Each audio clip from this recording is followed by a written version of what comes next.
Basile, votre application de recherche immobilière, présente Sud Radio, parlons IMO, midi 13h, Sylvain Lévy-Valency. Eh bien, bonjour à toutes et à tous et bonjour à la France, si vous êtes passés à table.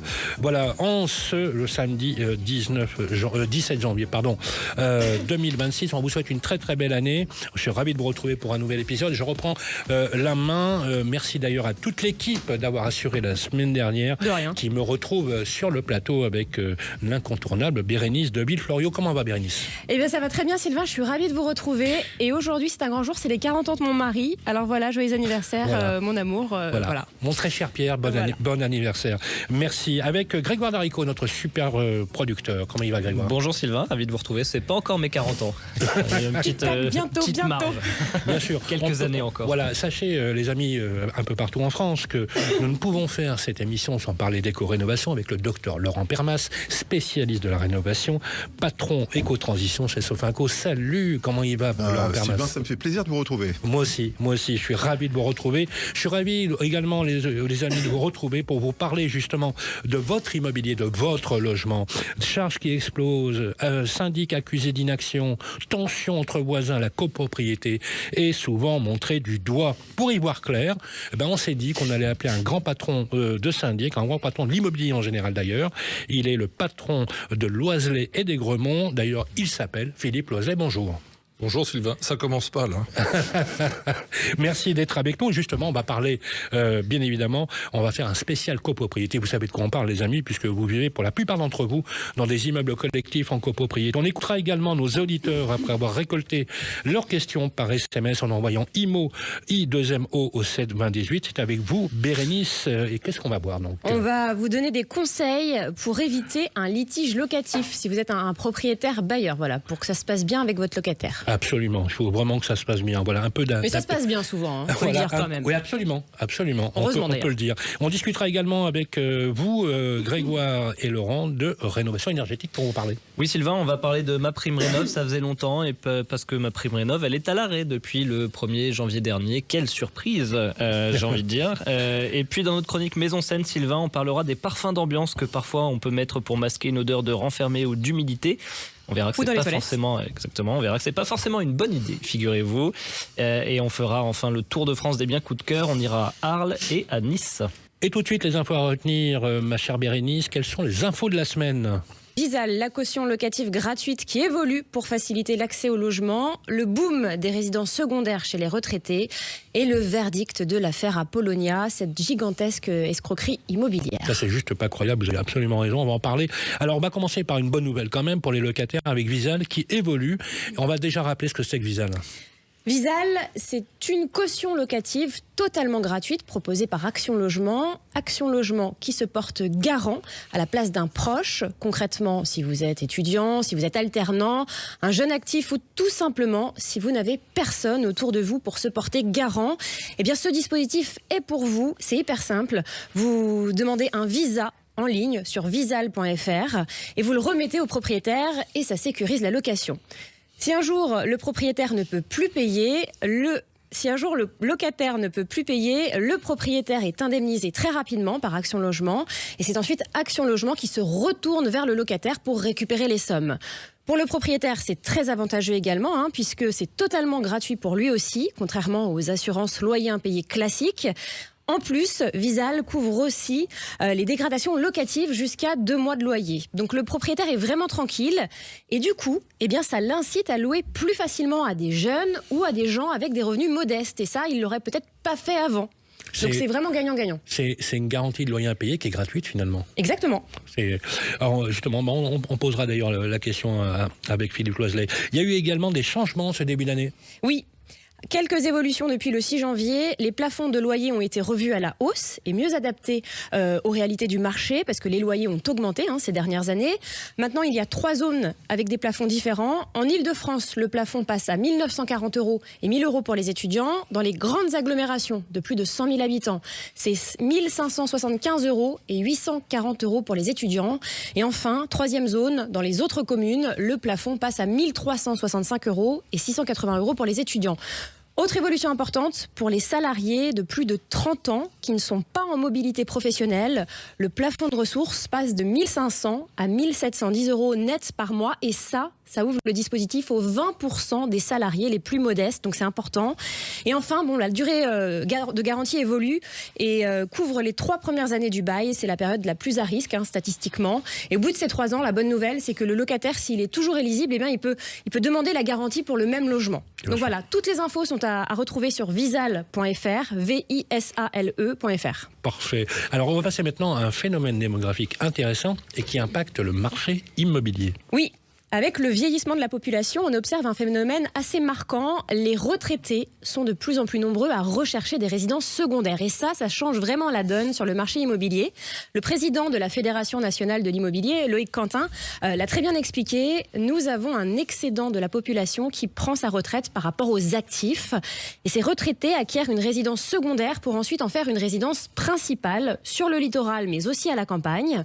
Alors pour vous donner quelques chiffres, en 2021, 15% des personnes entre 70 et 89 ans détenaient une résidence secondaire contre seulement 3,4% des 40-49 ans et 0,5% des 20-29 ans. Alors ce phénomène, Sylvain, va s'amplifier entre 2020 et 2050 et le nombre de résidences secondaires pourrait augmenter de 500 000 et d'ici 2030, on parle de 24 000 résidences secondaires en plus par an. Donc c'est vraiment un phénomène qui va continuer à peser sur le marché dans les années à venir parce qu'il y a vraiment un impact sur les territoires prisés par les retraités. Je vous l'ai dit, c'est le littoral et la campagne. Les prix augmentent, ils deviennent moins accessibles pour les jeunes qui veulent acheter pour la première fois. Et ce sont des territoires où l'âge moyen des acheteurs grimpe également.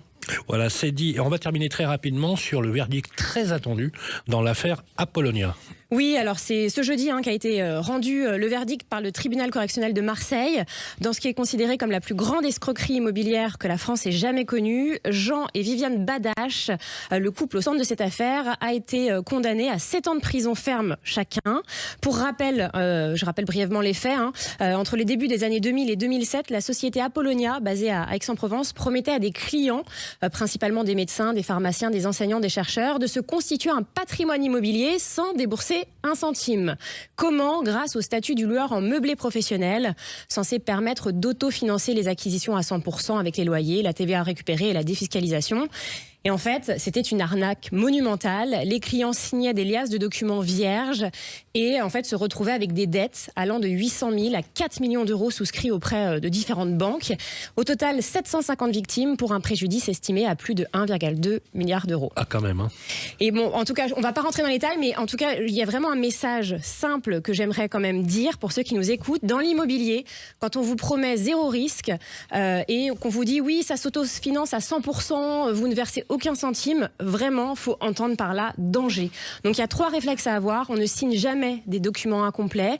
On prend le temps de relire et de faire relire à un notaire indépendant, à un avocat, un conseiller de confiance ou d'autres professionnels. Voilà, prenez plusieurs avis indépendants les uns des autres, c'est important. Et enfin, il faut vraiment exiger une vision claire du coût total des crédits et du scénario et poser la question, et si les loyers ne rentrent pas?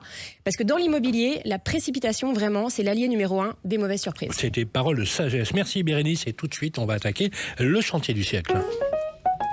Avec Sofinco, baissez votre consommation d'énergie en lançant vos travaux d'éco-rénovation. Sofinco présente Sud Radio, parlons éco-rénovation. Avec vous, Grégoire Laricot. Et on aborde un sujet qui secoue le monde de la rénovation énergétique en ce début d'année, c'est la nouvelle suspension, en tout cas l'arrêt du dispositif MaPrimeRénov', une annonce qui prend de court de nombreux ménages, des artisans, des collectivités. Alors pour nous éclairer, comme toujours, Laurent Permas. Bonjour Laurent. Bonjour Grégoire. Allez Laurent, j'ai envie de dire, oh quelle surprise, mais en fait pas vraiment. Bon, un énième rebondissement, à nouveau un coup de frein pour beaucoup de projets. Depuis le 1er janvier 2026, en fait, MaPrimeRénov' est suspendu. Alors, c'est-à-dire que c'est temporaire, c'est une pause, c'est en attendant tout simplement que le budget des finances soit voté par le Parlement. Laurent, ça veut dire que MaPrimeRénov' est supprimé ? Absolument pas. C'est là où c'est complexe à comprendre. Le budget, enfin en tout cas, MaPrimeRénov' a été validé par le conseil d'administration de l'ANA. Donc c'est tout simplement un arrêt qui n'est pas définitif, mais une suspension, je vais y arriver, administrative pour ce samedi. Tout simplement parce que, je le rappelle, le budget 2026 n'a pas été voté dans les délais. Et donc sans la loi de finances, justement, l'ANA, l'Agence nationale de l'habitat, ne peut plus engager de nouvelles dépenses.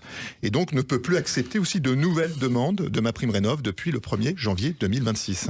Concrètement, Laurent, qui est impacté par cette suspension ? Alors vous avez deux cas très différents. En fait, le premier, c'est si vous avez déposé un dossier MaPrimeRénov' en 2025 et qu'il a été validé avant le 31 décembre 2025, pas de panique, vos aides sont sécurisées, les paiements seront honorés.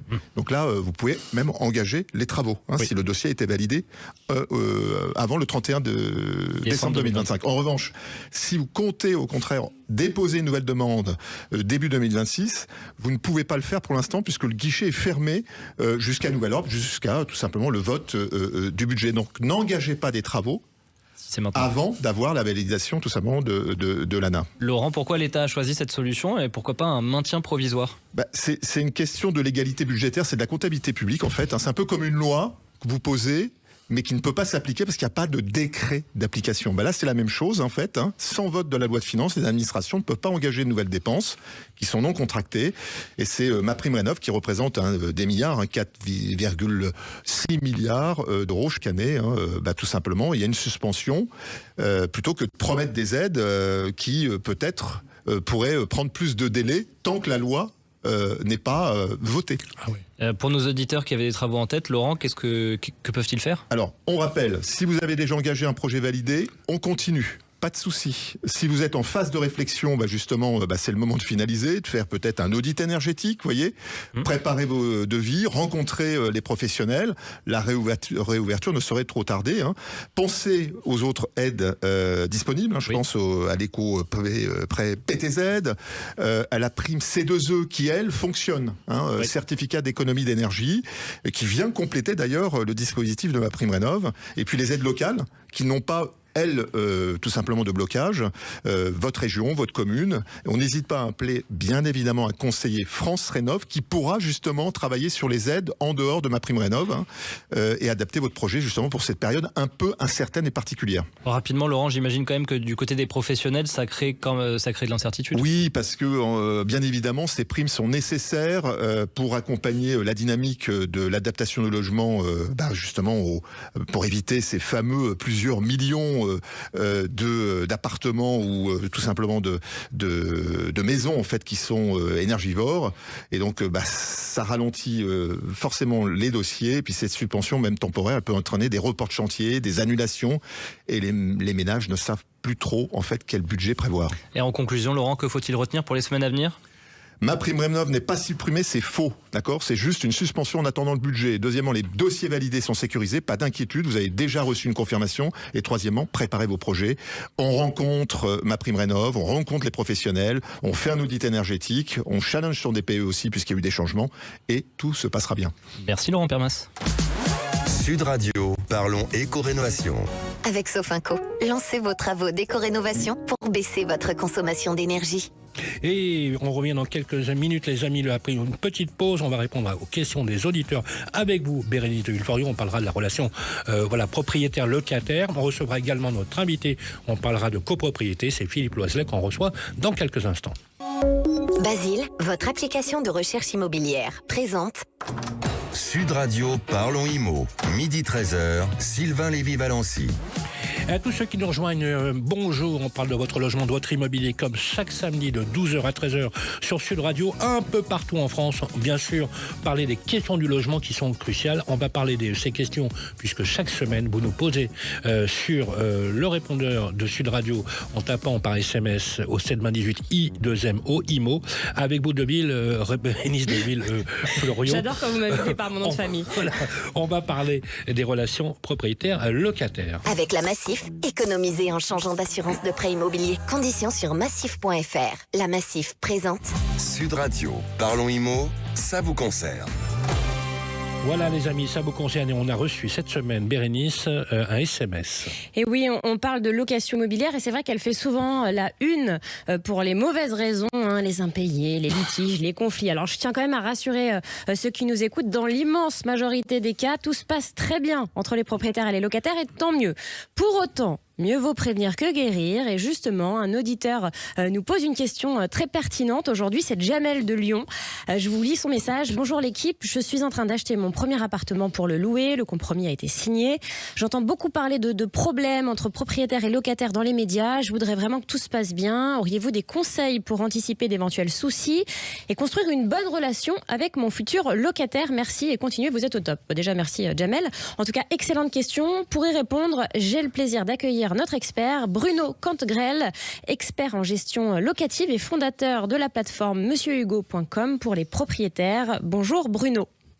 Oui, bonjour à tous. Alors Bruno, concrètement, quels sont vos conseils, vous qui êtes expert en la matière, pour que cette location se passe bien et éviter les litiges avec son locataire? Alors la première chose à faire qu'on conseille nous pour tous ceux qui se lancent, c'est dans un premier temps d'avoir toute la documentation contractuelle et de louer en conformité avec la réglementation. La partie juridique est tellement complexe, ça change constamment tous les ans. Donc la première chose à faire, c'est de s'assurer qu'au niveau du bail de location, qu'au niveau des annexes, au niveau des diagnostics, donc tous les éléments qui sont indispensables pour mettre en location, que tout ça est correct.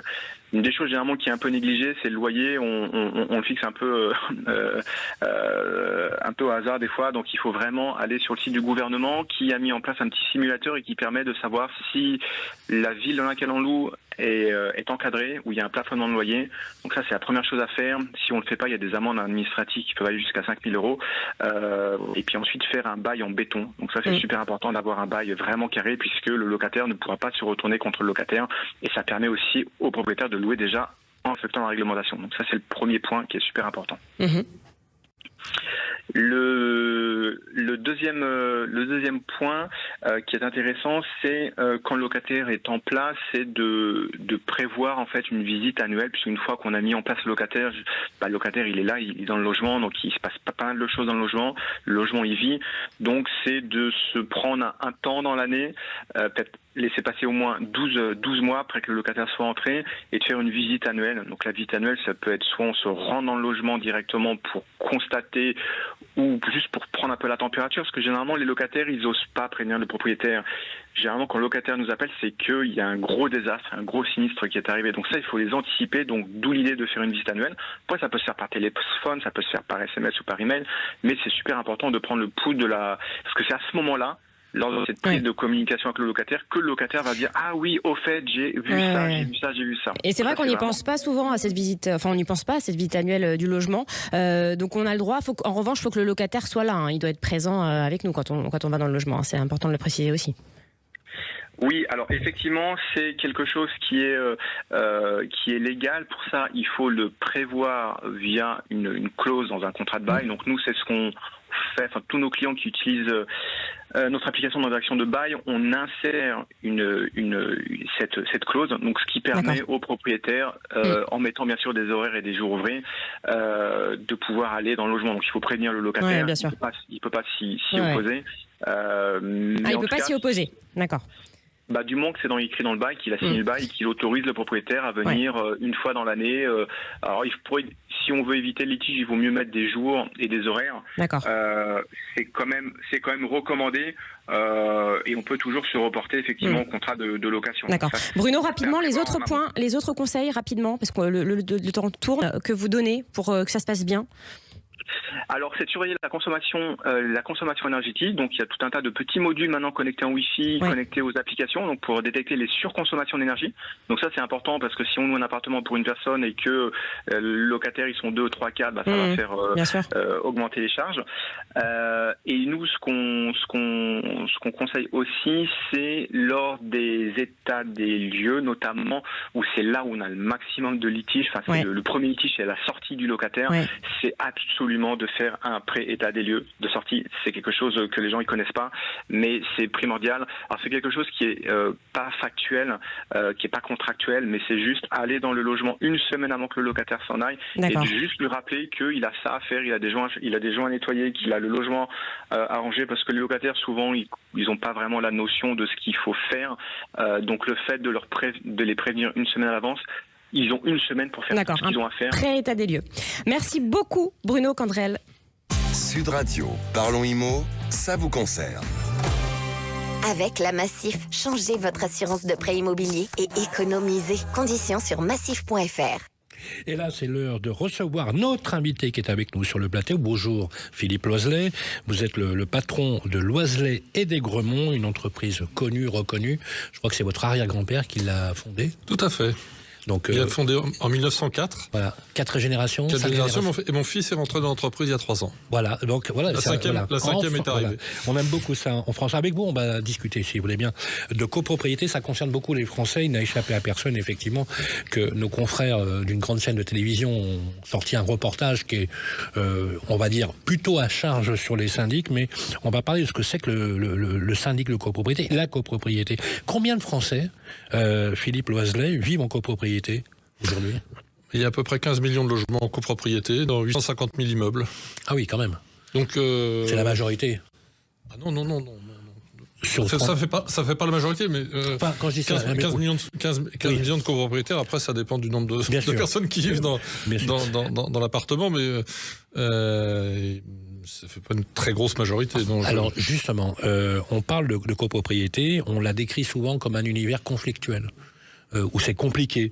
Est-ce que c'est une réalité, le fait qu'on décrive toujours une copropriété comme étant conflictuelle, pas pratique, pas évidente, à faire coexister au sein d'un immeuble les copropriétaires ou les locataires? Je peux aborder le problème de deux façons différentes. En tant que professionnel de façon générale et puis en tant que patron de Loiselet d'Aigremont et de ce que je vis dans mon entreprise. Je vais commencer par le cas général. En fait, c'est pas plus conflictuel qu'ailleurs. C'est à partir du moment où il y a un groupe humain et où tout le monde n'est pas d'accord, alors surtout qu'en plus là il y a des questions d'argent. Tout le monde n'a pas le même avis. Tout le monde n'a pas la même façon de vivre, même si on habite dans le même immeuble. Et d'ailleurs, on a remarqué qu'il y a une certaine proximité sociologique dans les immeubles.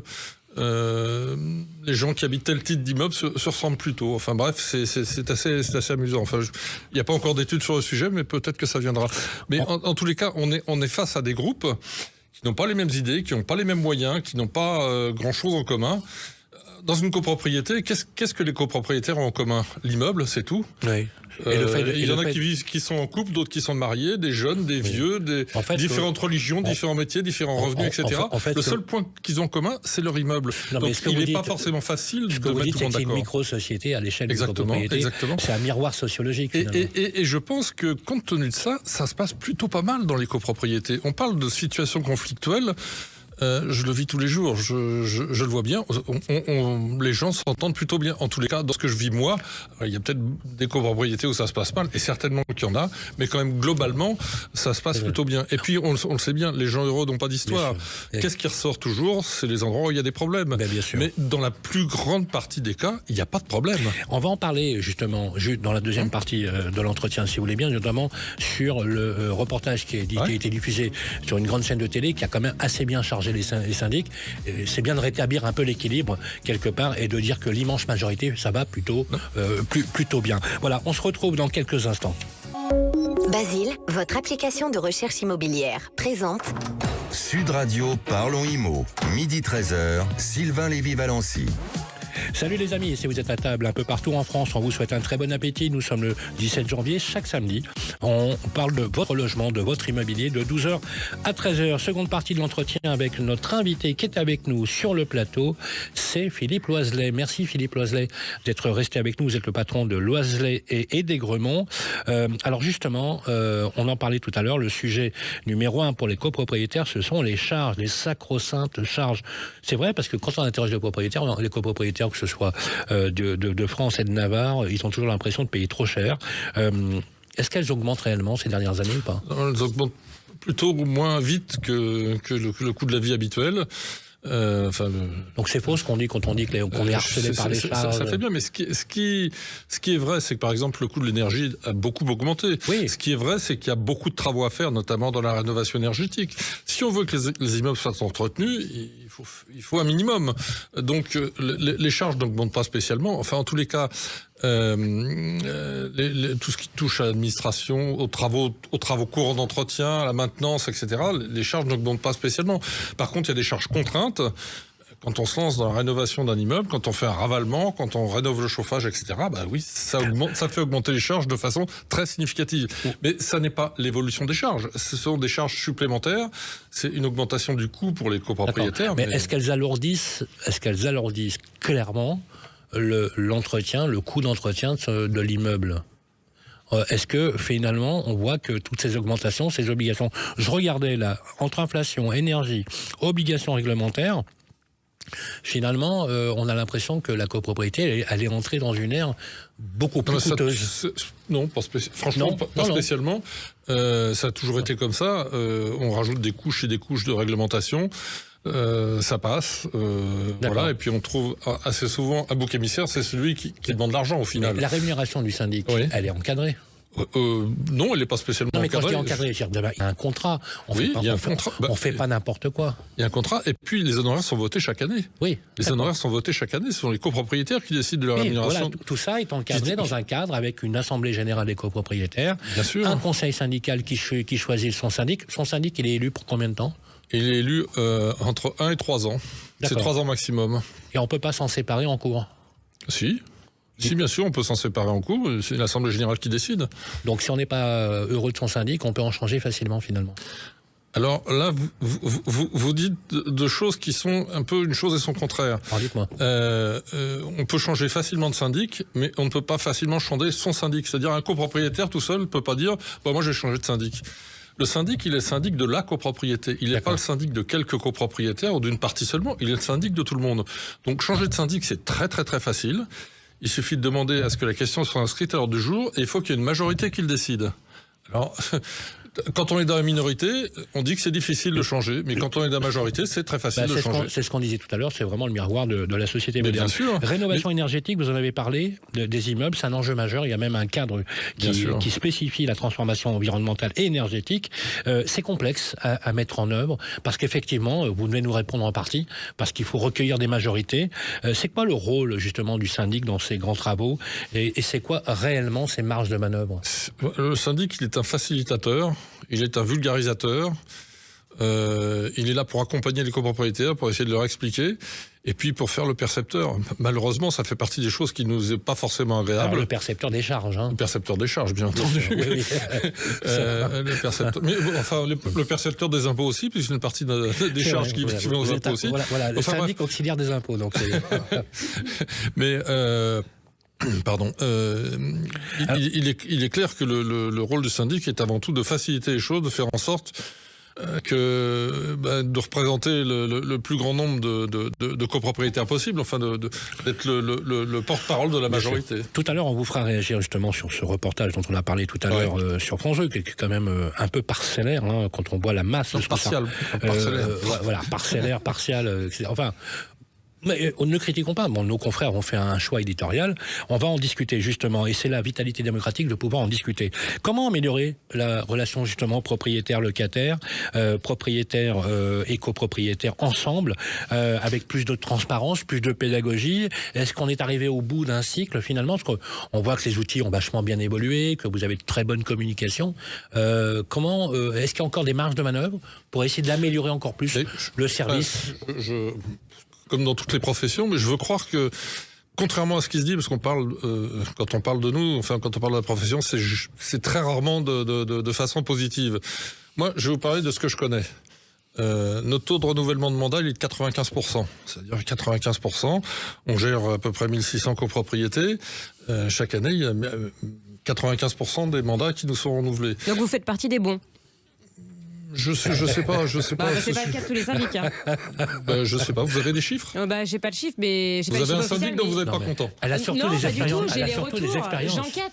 Mais oui, mais bien entendu, vous avez des retours parce que les gens qui sont contents vont pas vous appeler pour vous dire. Si, mais les gens qui sont pas contents vont pas vous appeler pour vous dire je suis très content de mon syndic, surtout tout va bien. Si.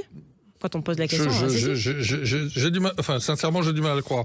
Mais enfin, écoutez, je le prends comme un compliment. Nous sommes partis des bons. Soit j'accepte la critique. Et par ailleurs, nous sommes. Alors, autre situation. Nous sommes les seuls de la profession à avoir fait certifier nos prestations à la norme qualité ISO 9001 pour l'ensemble de nos activités. Et dans ce cadre-là, on doit chaque année, c'est validé et vérifié par l'AFNOR, on fait une enquête de satisfaction auprès de nos clients copropriétaires. Les propriétaires et les locataires aussi, mais on parle de copropriété. Et on a plus de 80% des copropriétaires qui nous disent qu'ils sont satisfaits, qu'ils sont contents de la façon dont leur immeuble est géré. Alors, je crois qu'il y a beaucoup de professions, même si on fait partie des bons et qu'il y en a qui ont faudrait déjà qu'ils fassent le test pour savoir si c'est vrai ou si c'est pas vrai. Mais il y a beaucoup de professions qui aimeraient avoir des taux de satisfaction comme cela, ou d'avoir un taux de renouvellement de leur clientèle, un taux de maintien de leur clientèle de 95%. Moi, je peux pas dire que ça va pas. J'ai 95% de renouvellement. Ah non, mais les chiffres sont sans appel. C'est pour ça qu'on vous a invité d'ailleurs, justement, pour essayer de répondre aux Français que rien n'est forcément négatif. Encore une fois, c'est quand même très souvent les gens qui sont pas contents. Et on met souvent sur le dos du syndic, je défends la profession, des choses qui n'ont pas de rapport avec le syndic. Tout à l'heure, on parlait de la prime Rénov qui est bloquée. J'ai dit, ça va être de la faute du syndic. Dans les copropriétés, si les chantiers sont arrêtés, si les travaux n'avancent pas, ça sera de la faute du syndic, alors que ça n'a rien à voir avec ça. Philippe Loizet, c'est là que la pédagogie, effectivement, est importante. Je vais vous demander de rester avec nous, Philippe Loizet, parce qu'à la fin de l'émission, on va vous faire réagir, justement, avoir votre point de vue sur ce reportage qui a été diffusé sur une grande chaîne de télévision. Mais tout de suite, on va parler humidité, qualité de l'air, avec l'incontournable Édouard David. C'est notre chronique Maison Scène.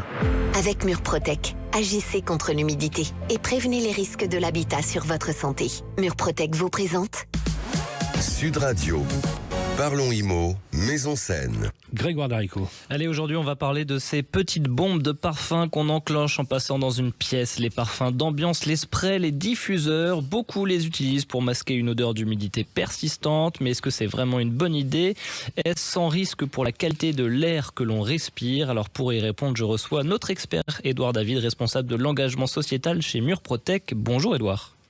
Bonjour Grégoire. Oui, c'est un sujet plus sérieux qu'il n'en a l'air. Ce qu'on veut masquer peut parfois nous exposer davantage. Et oui, Édouard, et que sont exactement ces odeurs d'humidité qu'on sent justement dans certains logements? Ce sont souvent des odeurs de moisis, de renfermés, voire de terre humide. Elles sont causées par des moisissures actives ou en développement, une condensation chronique ou des matériaux humides en profondeur. Je pense aux plinthes, aux murs, aux tissus. C'est pas juste désagréable, mais clairement c'est un signe d'un déséquilibre dans le logement. Et du coup, les parfums d'ambiance, c'est une solution acceptable pour rendre ça plus agréable au quotidien? C'est une solution cosmétique, mais pas sanitaire, c'est du cache-misère. En réalité, la majorité des sprays et des diffuseurs masquent l'odeur sans traiter la cause et surtout libèrent des composés organiques volatiles, ces fameux COV. Donc les COV, ça pollue l'air intérieur, ça peut irriter les voies respiratoires, provoquer des maux de tête ou aggraver l'asthme, surtout chez les enfants ou les personnes sensibles. Donc on rajoute en fait de la pollution dans une pièce qui est déjà déséquilibrée. Exactement Grégoire, c'est ce qu'on appelle une pollution masquée. On pense rendre l'air plus agréable, mais on augmente la toxicité de l'air intérieur. C'est d'autant plus problématique dans les logements peu ventilés où les polluants s'accumulent. Et les diffuseurs naturels ou les huiles essentielles, est-ce que ça c'est vraiment mieux ?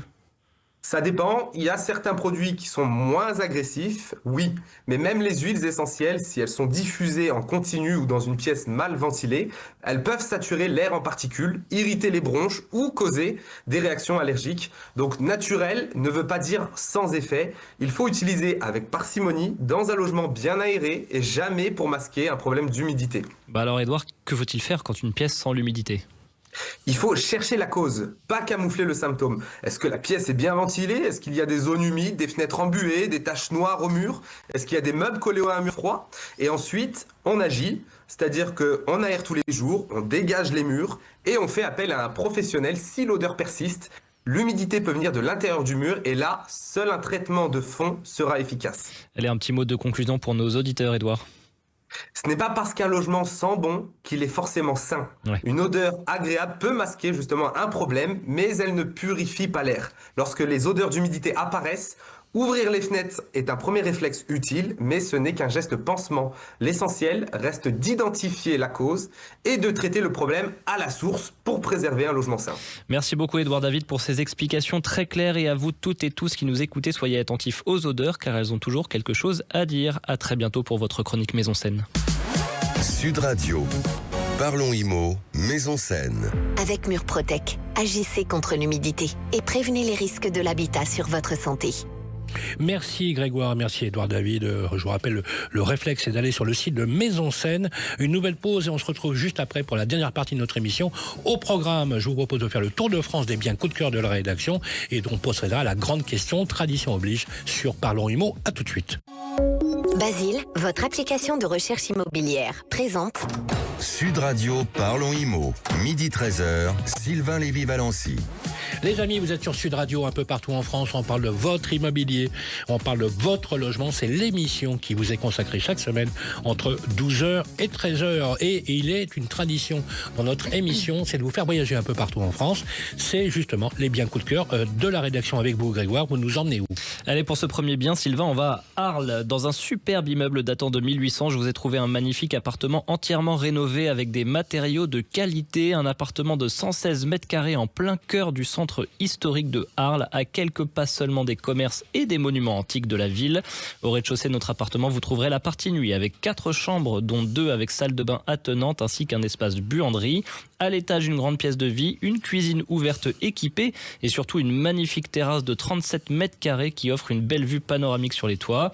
En plus, toujours à cet étage, vous trouverez une chambre avec salle de bain qui donne sur une deuxième terrasse. Bref, tout ceci est très sympathique et vous est proposé au tarif de 483 000 € sur le site de Basile.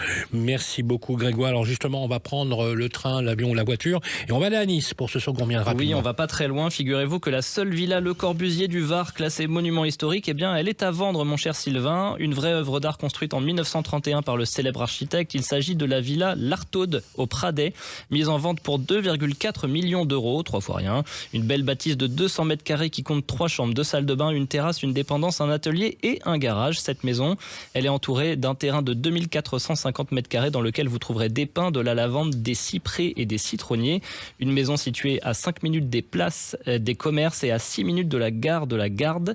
Et vous êtes aussi à 20 minutes de Toulon. Donc bref, si vous avez 2,5 millions d'euros à dépenser, foncez. Très bonne idée. D'ailleurs, on a pas, un de nos techniciens préférés que nous aimons beaucoup qui adore Nice. D'ailleurs, personne n'est parfait. Parce qu'il en est à l'origine. Justement, ça va être pour lui. Voilà, il lui faut juste 2,5 millions. Voilà, merci. Ça se trouve facilement, tiens. Franchement. Merci Grégoire. Et on va enchaîner avec la grande question du jour. La grande question, Bérénice, on l'a vu sur... Tout à fait. Alors, France 2. c'est vrai, c'est les... Bon, je voulais pas les nommer, mais voilà, donc maintenant que vous l'avez dit, on va dire que c'est sur France 2. Non, mais il faut le dire, c'est envoyé spécial sur France 2, voilà, avec Élise Lucet. Mené avec Élise Lucet, sur lequel on a vu... une image du syndic, nous qui sommes... non, c'est une enquête. C'est une enquête très critique à charge. Alors attendez, je vais. Donc on a vu donc effectivement cette enquête, enfin cette démonstration autour d'un syndic qui était quand même, on va dire, comme je reprends les mots de Philippe Loiselet, assez partial. Et nous qui sommes spécialistes de l'immobilier en tant que journalistes, on voit pas exactement la même chose. Donc on voulait aussi rétablir un peu l'équilibre. Qu'est-ce que, en substance, ce reportage a dit sur France 2, et on va poser la question à Philippe Loiselet pour avoir son commentaire. Du coup, c'est donc qui est disponible. Vous pouvez le regarder en replay d'ailleurs. Hein. C'est un reportage donc très critique, vous l'avez dit, sur les syndics de copropriété, avec des copropriétaires qui dénoncent des dérives et un manque de transparence. Donc c'est une enquête qui a été faite sur le terrain. Le sujet a fait beaucoup de bruit dans la profession. La profession a réagi vivement.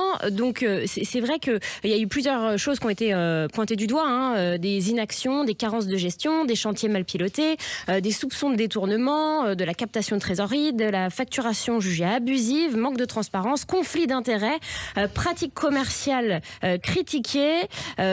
C'était vraiment à charge. En tout cas, Philippe Loiselet, quand une émission comme celle-ci met en scène des abus, qu'est-ce que ça dit selon vous du marché du syndic aujourd'hui ? Est-ce que c'est un problème marginal selon vous ou un signal d'alerte ? Et surtout, au-delà des indignations, quelles mesures concrètes faut-il généraliser ? J'ai vu l'émission, donc c'était une émission à charge, comme vous l'avez dit. On n'a pas parlé des syndics, on a parlé de 3 syndics. Je crois qu'il faut quand même ramener les choses à leur juste proportion. Très juste. Il y a plusieurs milliers de professionnels. Il y en a 3 qui ont été épinglés. Voilà, on peut en faire un roman. Il y a de quoi. Alors justement, je rebondis sur.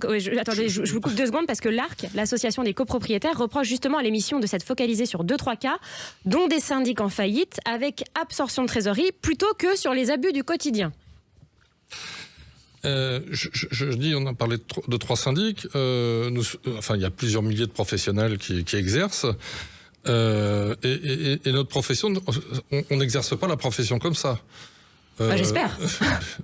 Oui, on peut être journaliste, on peut être... sur de gros médias, non. Qui parle de gros médias ou de gros immeubles? Oui. On peut être boucher. Non, quoi, boucher, non, c'est pas vrai. Mais il y a des tas de métiers qu'on peut exercer sans aucune espèce de qualification. Ouais. Des tas de métiers qu'on peut exercer sans en fait, ce que vous dites, c'est que pour exercer le métier de syndic, c'est un métier réglementé. Et pas qu'un peu. Il y a des conditions de diplôme. Il faut avoir un minimum de diplôme au départ. Et il faut entretenir son diplôme, si je puis dire, avec une formation professionnelle continue. Il faut une assurance, et être suffisamment assuré pour ça. Et il faut une garantie financière. Il faut un casier judiciaire vierge. Voilà. Donc, et tout ça amène à la délivrance d'une carte professionnelle qui est renouvelée régulièrement. Et si les conditions pour l'obtention de la carte n'existent pas, la carte n'est pas renouvelée. Et vous avez également des obligations de formation annuelles. Oui, c'est ce que je viens de dire. Oui, pour avoir renouveler sa carte professionnelle, il faut entretenir ce que j'appelle entretenir son diplôme, parce qu'il faut un minimum de diplômes, et après il faut les entretenir. Après, moi j'ai les chiffres du gouvernement. Sur 457 syndics contrôlés en 2021-2022, 313 établissements étaient en anomalie. Taux d'anomalie 72,8%. Les chiffres sont à retrouver sur économie.gouv.fr. Oui, alors nous avons nous-mêmes été contrôlés et avions une anomalie. Enfin, c'est des choses qui sont... on peut... C'est comme le code de la route. Vous pouvez être en stationnement, vous avez dépassé le temps de stationnement, ou vous pouvez rouler à 250 à l'heure en ayant 4 grammes dans le sang. Les anomalies sont pas tout à fait les mêmes. Alors quand on dit il y a tant d'anomalies, et tous les jours, nous tous autour de la table, on conduit tous les jours, et tous les jours on commet des infractions. On va pas s'en vanter, mais on fait. Non, moi je respecte le code de la route. Ah bah bien sûr. Bien sûr. Et c'est vrai que les femmes conduisent beaucoup mieux que les hommes, donc voilà. Non, mais on peut le prendre avec le sourire, sauf que c'est notre profession. Donc on rigole beaucoup moins avec ça. Donc et le nombre de situations graves, qu'il y ait des problèmes dans les immeubles, qu'il y ait des gens malhonnêtes. Tout ça, c'est tout à fait possible. Des gens qui sont incompétents aussi, comme dans toutes les professions. Le sujet, c'est que quand on parle de la profession, on ne parle que de ça. D'accord. Enfin, alors que je vous dis encore une fois, je rappelle les chiffres que j'annonçais tout à l'heure. 95% de taux de renouvellement, 80% de taux de satisfaction sur la prestation. 95% de taux de renouvellement chez Loiselet et Desgremont. Oui, mais on pourrait faire des études chez les autres. Le temps nous est compté en 2 phrases. La profession, aujourd'hui, est-ce qu'elle assume cette position du style on sait qu'on a un travail de pédagogie et d'image à faire auprès du grand public. Vous en êtes conscient de ça? Je ne pense pas que ça soit auprès du grand public. À chaque fois qu'on aborde ce métier, c'est toujours de façon négative. Même en ce moment, c'est plutôt abordé de façon négative. On ne parle pas de ce qu'on fait de bien dans la profession. Vous m'interrogez pour savoir pourquoi ça ne va pas. Non, mais là on vous demande de commenter. Dans la plupart des cas, ça va très bien. Et si vous interrogez les copropriétaires régulièrement, vous verrez que ça va très bien. Mais ce qui est important de ils dire, vont c'est que les bons syndics payent pour les mauvais syndics. On va devoir rendre l'antenne. Voilà, on va devoir. En termes d'image, vous l'avez dit. On vous redonnera. Je ne pense pas. Non, mais Philippe Loiselet, on vous redonnera la parole parce que je dois rendre l'antenne, bien évidemment. Voilà, on a notre Agile Dandisson qui me fait des signes grands. En tout cas, c'est important pour nous que vous soyez là pour répondre à toutes ces questions, bien évidemment. Merci Philippe Loiselet d'avoir participé à cette émission. Je rappelle que vous êtes le patron de Loiselet et de Gremont. Voilà, l'émission est à rediffuser. Elle sera rediffusée mardi à midi sur Radio Imo comme chaque semaine. Pour notre part, on va se retrouver samedi prochain dès 12h pour Parlons Imo, votre immobilier. D'ici là, portez-vous bien, prenez soin de vous et écrivez-nous si vous avez des questions. Sud Radio, Parlons Imo, Sylvain Lévy-Valency. Avec Basile, votre application de recherche immobilière.